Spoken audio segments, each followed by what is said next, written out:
chicos van subiendo a la escuelita y los que van a estar en la hora también pueden ir subiendo, ¿sí? Gracias.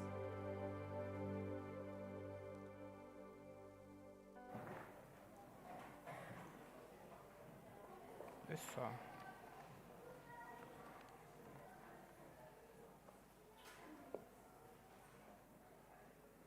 Buen día, iglesia, ¿cómo están? Bien. Es bueno estar un domingo más compartiendo su palabra. Abraham me ve y me dice, qué raro vos con camisa. Sí, ¿sabe? Cuando me pongo camisa porque me toca predicar. Así que este año estuve bastante cómodo.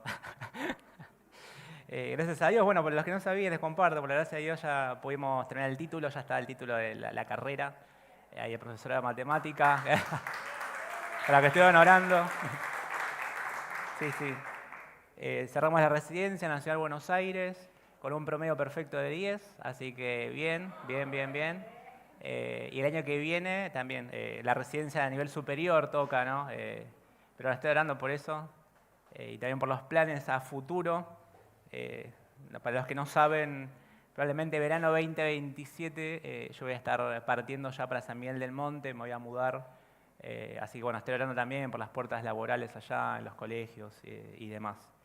Pero bueno, increíble porque Billy ayer me pregunta el tema para armar el flyer. Y yo ayer estuve en San Miguel del Monte, fue la conferencia misionera. Y yo venía, viste, ya tenía el mensaje preparado, no me convencía la ilustración del final. Y justo hay una obra de teatro que hicieron ayer que le da justo la tecla de lo que necesitaba para poder cambiar la conclusión. Así que bueno, oremos para que el Señor, en unos breves minutos, va a ser muy cortito, te pueda hablar a tu corazón, te pueda desafiar, que puedas tener un buen tiempo el estudio de la palabra de Dios. Realmente, la oración de hoy va a ser esa, va a ser, Señor, háblame. Señor, háblame. Amén. Oramos.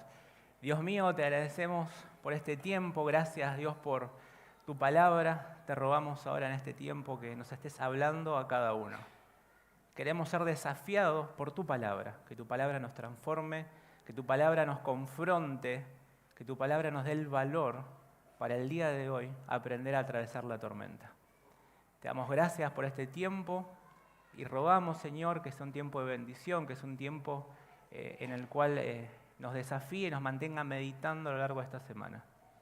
Que algún versículo, que alguna palabra, que algún pensamiento que proviene de ti impacte nuestros corazones.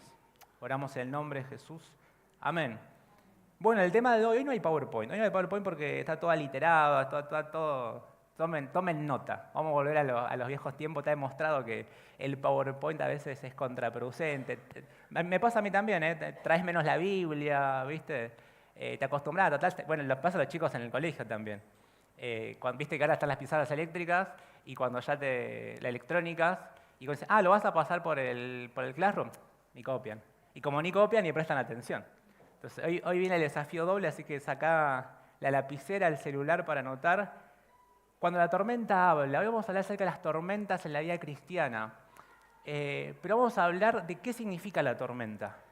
¿Cuál es el significado de la tormenta? Porque uno de los problemas que tiene el creyente cuando está en medio de la tormenta es que no identifica el tipo de tormenta. Y ese es un gran problema. ¿No? Porque yo conozco personas creyentes que dicen, no, estoy pasando un tiempo de prueba, un tiempo de tormenta.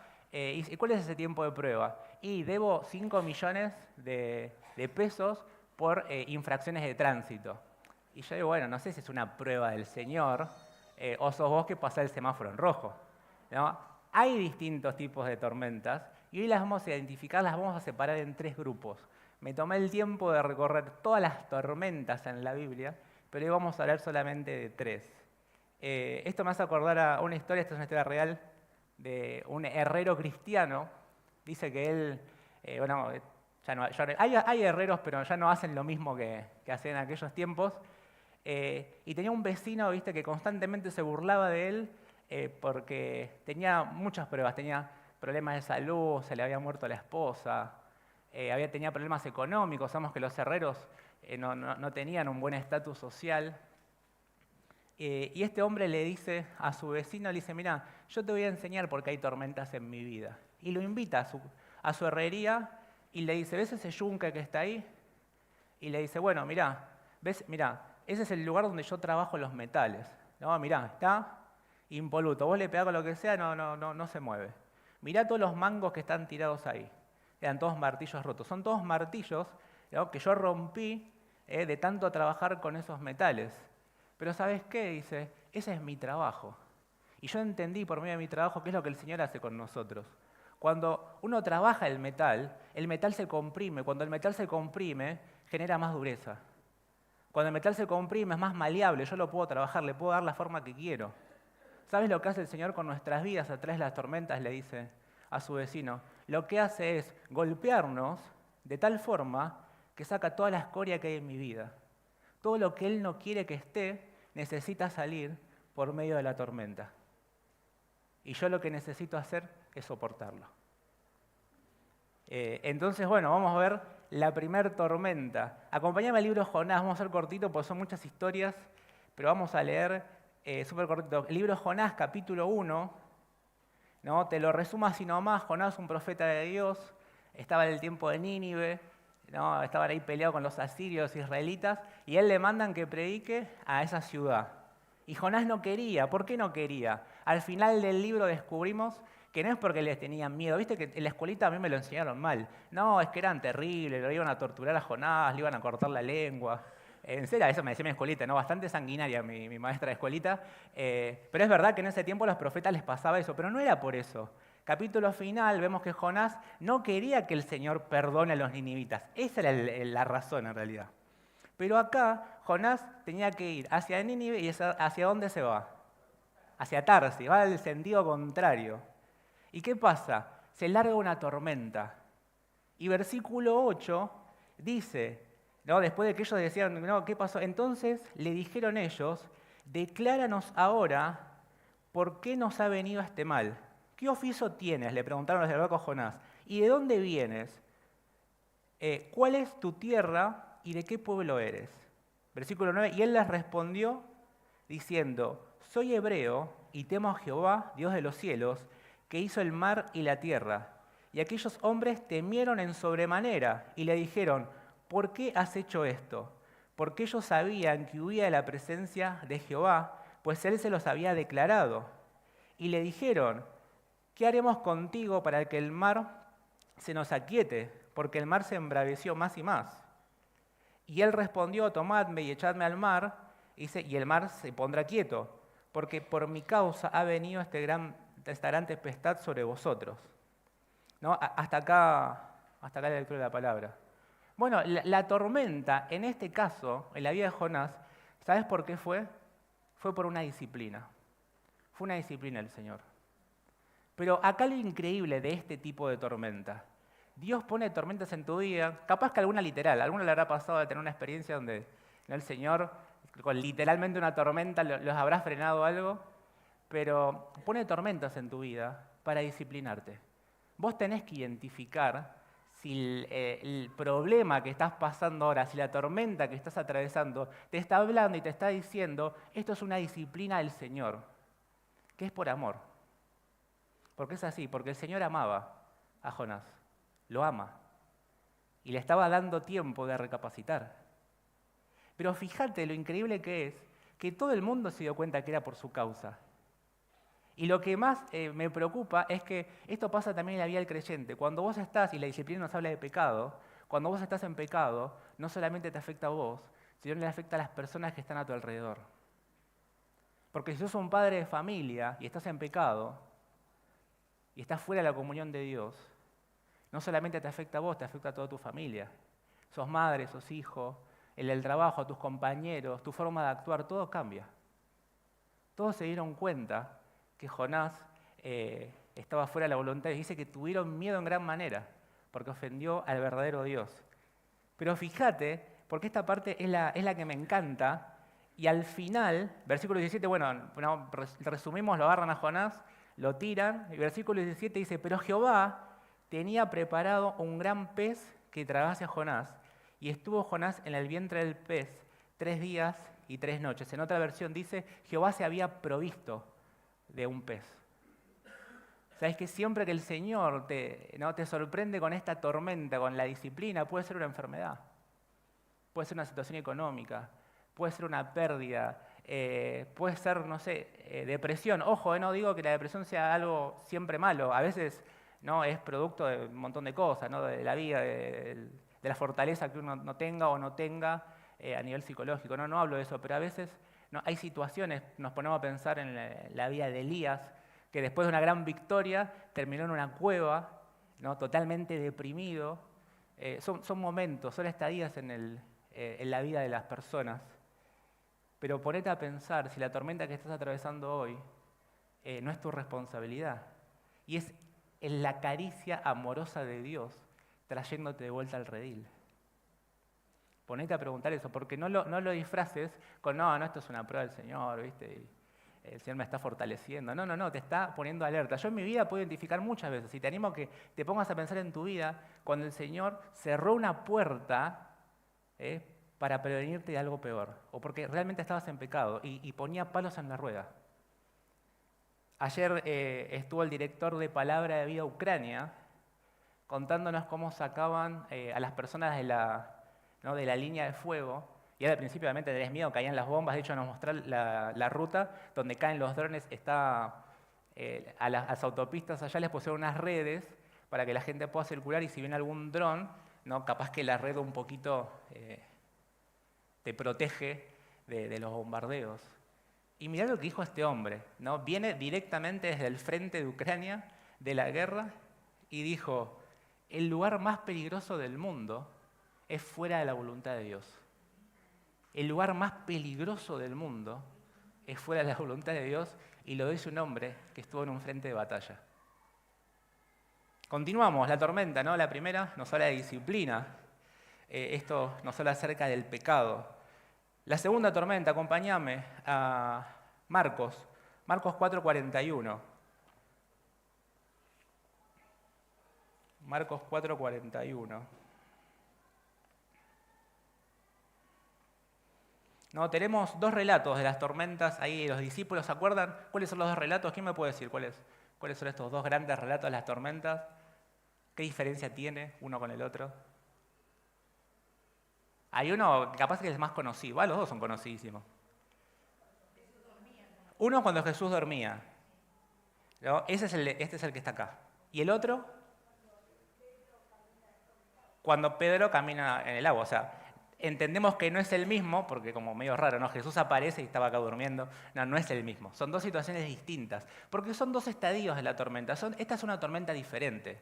Acá Jesús les dice, en las dos ocasiones, tenemos que ir al otro lado. Y cuando le dice, vamos al otro lado, se desata una tormenta, ¿no? Bajonazo. Uno es cuando estaba el principio del ministerio público de Jesús. Por eso él dice que predicaba desde subido a la punta de un barco y tenía toda la multitud acá. Bueno, hay muchas explicaciones de por qué lo hacía así. De hecho, cuando uno va a Israel, muestran los lugares donde Jesús estuvo predicando, y Jesús, bueno, ¿no? También es el Todopoderoso, pero era muy sabio. Estaba en los lugares donde la resonancia de su voz le hacía como un micrófono. Desde el agua, pum, le podía hablar a pequeñas multitudes. Ya en el segundo, en el de Pedro, cuando Pedro camina sobre el agua, ya había multitudes muy grandes. De hecho, eso es después de la alimentación. ¿Viste? Cuando Jesús multiplica los panes y los peces, era mucha gente y ellos se van, y en el segundo caso los discípulos van solos. Pero bueno, este tipo de tormenta que vemos tanto en Marcos 4:41 como en Mateo 14:33 es una tormenta que nos habla de un desafío.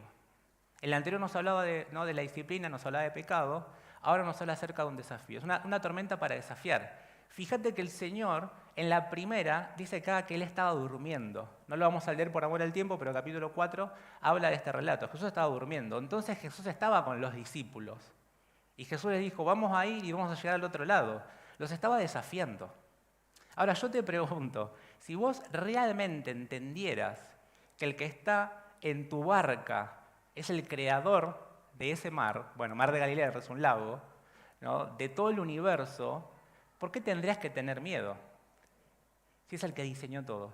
De hecho, es el que diseñó las tormentas. El ingeniero que diseñó las tormentas está ahí con vos. ¿Por qué tuvieron miedo? ¿Sabes por qué? Porque acá todavía estaban bastante verdes los discípulos. Mirá lo que dice.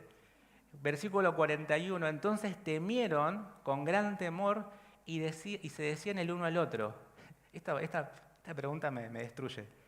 ¿Quién es este que aún el viento y el mar le obedecen? ¿Cómo quién es este? ¿Cómo quién es este? ¿No ves los milagros que hace? ¿No lo siguen porque es el Cristo? Claro, muchos de los discípulos para este entonces todavía, y esta me la juego yo como teólogo, no eran creyentes. No entendían todavía, era difícil, no entendían quién era Cristo aún. Pero sabes que el Señor es así con nosotros. La primera tormenta que pone en tu vida para probarte, para desafiarte, esta sí es una prueba del Señor, ¿no? Te la hace con una compañía clara de Él. En el segundo momento, y vamos a ir ahí a Mateo 14, rapidito, Mateo 14, 33.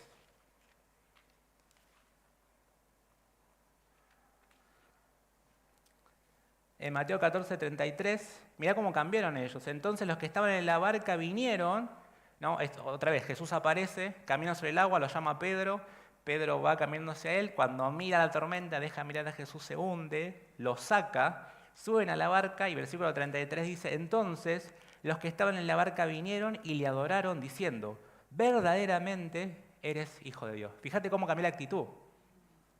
Pero las pruebas son así, son progresivas. El Señor no te va a dar una prueba que no puedas superar. No. El Señor no es un Dios sádico, no es un Dios castigador en ese sentido. No, para nada. Yo a mis alumnos no les voy a tomar, les enseño función lineal, no les voy a tomar una prueba de integrales a los chicos de primer año. ¿Por qué? Sería un ilógico. Ahí sí tienen derecho a los padres a reclamarme. Les enseño, les voy a evaluar lo que les enseñé. Jesús les estaba evaluando lo que les enseñó. La primera vez los acompañó, la segunda vez les dijo, van allá al otro lado. Y Jesús fue y los acompañó. Esto es una prueba del desafío de tu fe. Identifica en tu vida, si hoy estás pasando por una tormenta, ¿qué es en realidad para desafiar tu fe? Por ejemplo, Dios te está llamando a un ministerio. Por ejemplo, Dios te está llamando a cambiar de trabajo, te está llamando a un tipo de estudio. El matrimonio es un desafío también. Mudarte a otro lado. No sé, tantas cosas a las que el Señor te puede estar desafiando, a salir de tu... Es más, a dejar un ministerio, al revés. A dejar un ministerio, a salir de tu zona de confort y cambiar de ministerio. Y el Señor te está probando. ¿Vas a probar esa prueba? ¿La vas a probar? ¿Vas a pasar esa tormenta? ¿Vas a ser como los discípulos que no supieron qué hacer, ni teniéndolo a Jesús, ni viéndolo caminar en medio del mar? Dice que también cuando lo vieron se asustaron. Sabes que en mi vida hubo muchas de estas tormentas y lamento decir que la mayoría no las aprobé. Algunas las aprobé con 4, pero creo que pocas pruebas en mi vida, en la vida cristiana, las he promocionado. Y la verdad que son así, siempre aparecen. Por ahí yo te invito a que te pongas a pensar aquellas pruebas en tu vida que estás desaprobando. Y te digo algo, cada vez que desapruebe, porque los discípulos desaprobaron la prueba de la barca con Jesús adentro, te van a tomar la misma, te la vas a llevar a diciembre, te la vas a llevar a marzo, y hasta que apruebes no vas a pasar al siguiente nivel. ¿Sabes por qué? Porque la prueba es para generar en tu vida madurez. Seguimos y terminamos. Hechos 27. Hechos 27.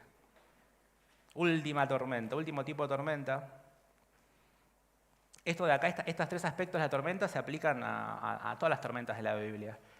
Ponerle el diluvio también, tiene estos 3 condimentos. Todas las tormentas tienen las 3 cosas, pero bueno, vas a tener que estudiar y ver cuál tiene uno de estos aspectos más evidente que el otro. Pero bueno, te la hago súper corta. Hechos 27, te lo resumo así nomás. Pablo estaba viajando ¿hacia dónde?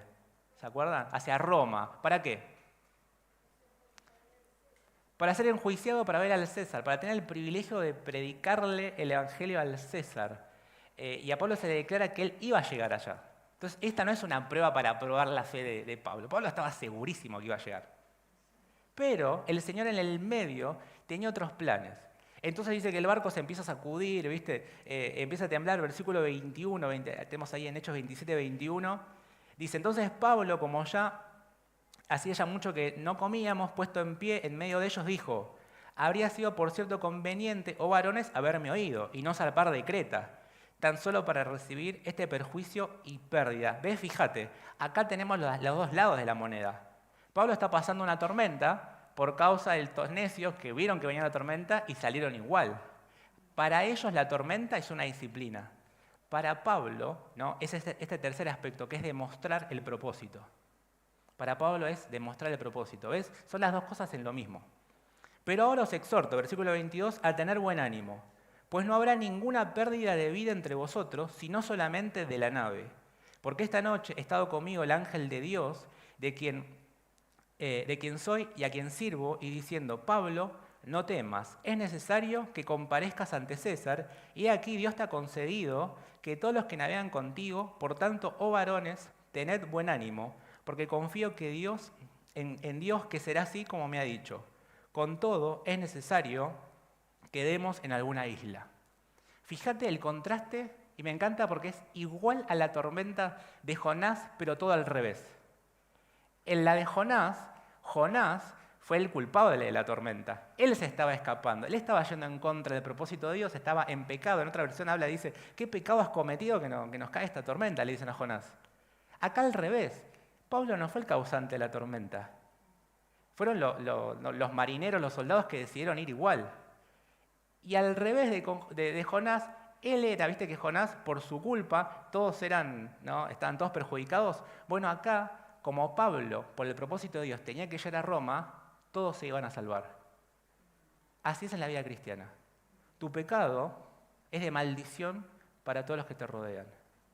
Tu obediencia es de bendición para todos los que te rodean. Si Pablo no hubiese estado en ese bote, dice el número por ahí, en el versículo 37, dice, a ver dónde está, versículo 37, habiendo dicho esto, bueno, y éramos todas las personas de la nave 277. Por la obediencia de Pablo, 277 personas no perdieron la vida en el mar. Fíjate este contraste, ¿no? Este es distinto, esto no es una prueba hacia Pablo. Esto es demostrar el propósito.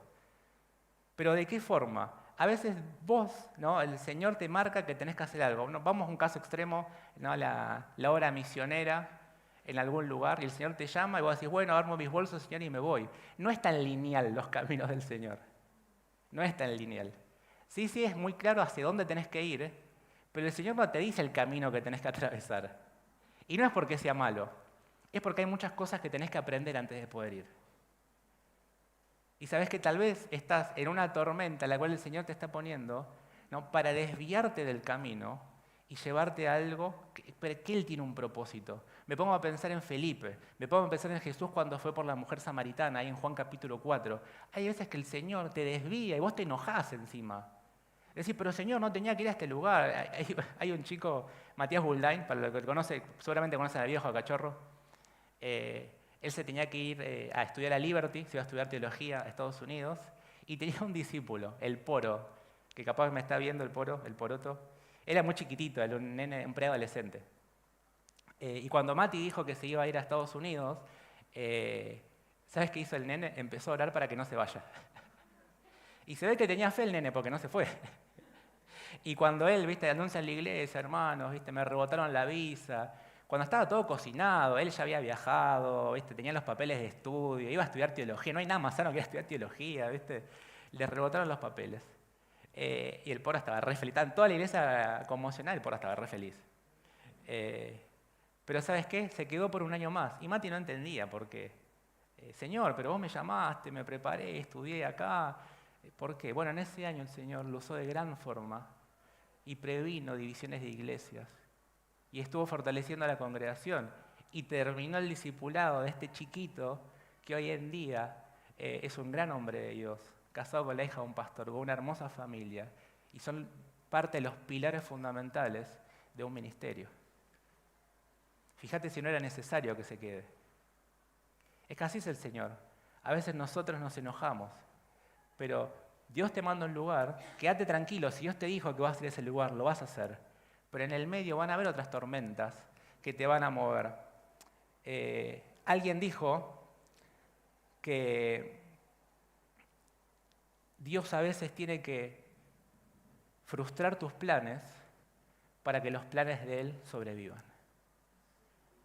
A veces Dios tiene que frustrar tus planes para que los planes de Él sobrevivan. No, Dios no está no es el genio de la lámpara, no está para cumplir tus deseos, está para cumplir su propósito. Cierro con esto, ¿no? El propósito de este viaje, mira, lo leo rapidito, bueno, para los que conocen la historia, naufraga Pablo, ¿en qué isla? ¿Se acuerdan? La isla de Malta, cae ahí, se baja del barco, arma una fogata, sale una serpiente y lo muerde a Pablo, ¿no? Y todos decían, este es como Jonás. Se sacude la serpiente Pablo y era una serpiente mortal. Dice que los nativos esperaban que se muera Pablo y no se murió. Y mirá qué panqueque que son, que de decir, como Jonás, se está escapando de Dios, vieron que no murió y dicen, este es un dios. No, eran tremendos los de Creta, los de Malta. ¿Y qué pasa? Después, gracias a ese pequeño milagro, le abrieron las puertas al Evangelio y mirá lo que dice el capítulo 28, versículo 9, dice su palabra, hecho esto, también los otros en la isla tenían enfermedades, venían y eran sanados, los cuales nos honraron con muchas atenciones y cuando zarpamos nos cargaron de todas las cosas necesarias.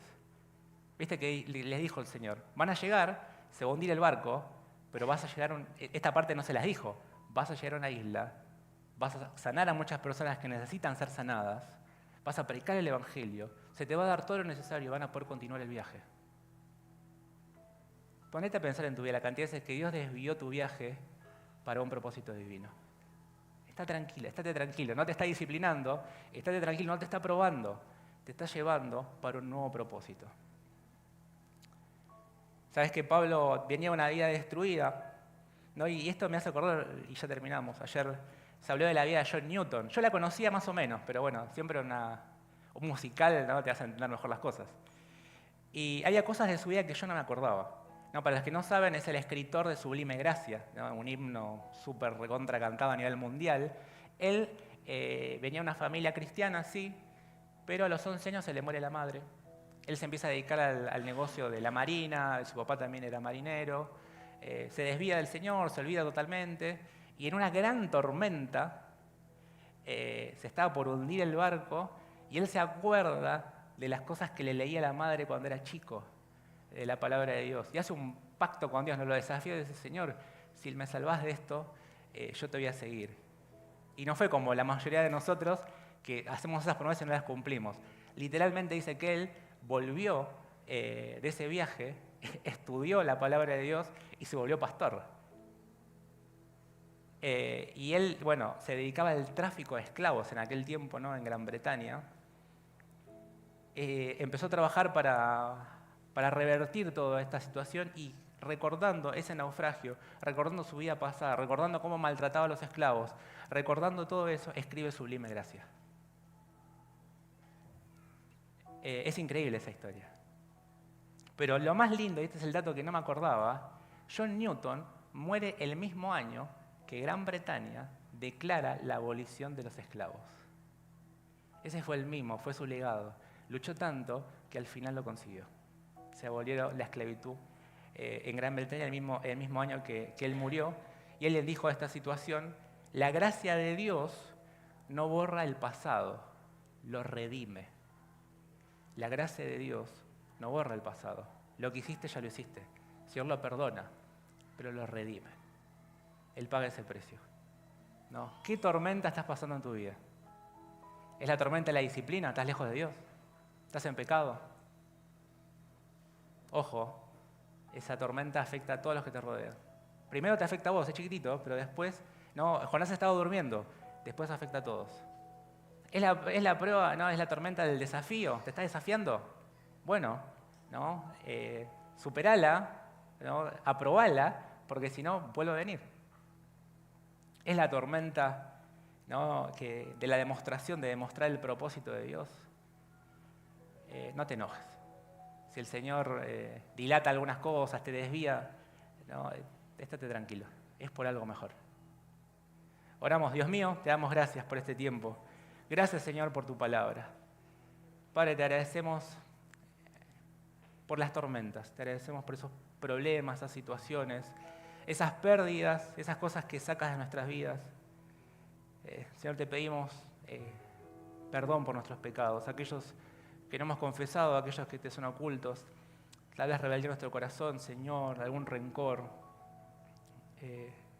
¿A cuántas personas les tenemos que pedir perdón, disculparnos sinceramente porque hemos sido arrogantes, hemos sido necios, hemos lastimado? Perdónanos, Señor, también de aquellos pecados que no son ocultos a nosotros mismos. Que por medio, Señor, de la tormenta nos ayudes a purificar nuestras vidas, Señor, también a desafiarnos. Ruego para que en esta iglesia vengan tormentas, Señor, pero que sean para desafiarnos, para llegar a la madurez, para poder aprender, Señor. Y te agradecemos también por esos cambios de cursos que hacen nuestras vidas. Te pedimos, Señor, paciencia. Te pedimos también que nos ayudes a entender tus propósitos, que son más grandes que los nuestros. Señor, si hay un plan nuestro que no está alineado a tu voluntad, te pedimos que lo frustres el día de hoy. Te lo entregamos, Padre Celestial, y te agradecemos porque en medio de la tormenta nos hablas. Oramos en el nombre de Jesús. Amén.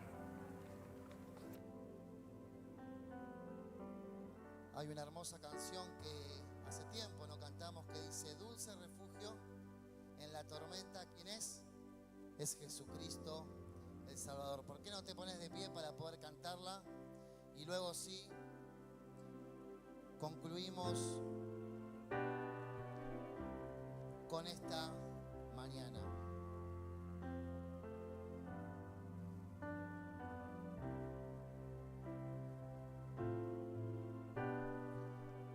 Dulce refugio en la tormenta, es Jesucristo el Salvador. Él me alienta y alimenta con su palabra y su amor. Vengo a reposar en Él. Él es mi amigo fiel, una poderosa y fresca unción llenará mi corazón. Dulce refugio, dulce refugio en la tormenta, es Jesucristo el Salvador.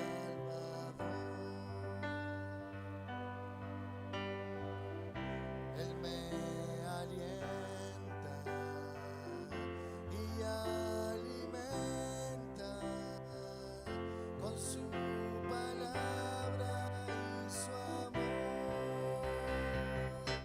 Y vengo a reposar en Él.